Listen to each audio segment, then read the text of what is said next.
What's good, my people? I'm back again with another how much height does it add. This time I've got the Jordan 4 RM just to kind of show how much height it kind of adds. So this is not 100% because obviously sizing does vary. It's just to give everyone a kind of rough idea. For me to be 100% certain, I'd have to cut the shoe in half, and I won't because these are going on foot. So I've got my trusty little gadget here. Just gonna open it up. We'll do the heel height.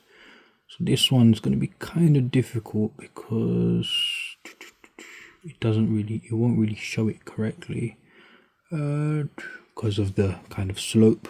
Don't mind the little stuff on the bottom.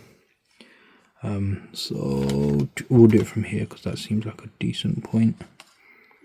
So again, rough idea of how much height it adds. We'll do it from around here. So it's about 3.78 millimeters, 1.48 inches, which is roughly around what most sneakers add in height. About an inch and a half easily. Of course, when you step it might go lower a bit, but yeah, about 1.4 inches, let's just say 1.5 inches, over an inch easily. But yeah, I only do this because I get so many questions saying how much height does it add and all that good stuff, so I just have to make a few videos and explain.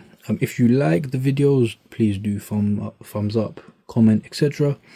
And let me know what other models you'd like to see or know the heel height of, and I'll do my best to accommodate. Again, it's only a rough idea because sizing does matter in sneakers, etc. But yeah, thanks for watching, my people. Take care.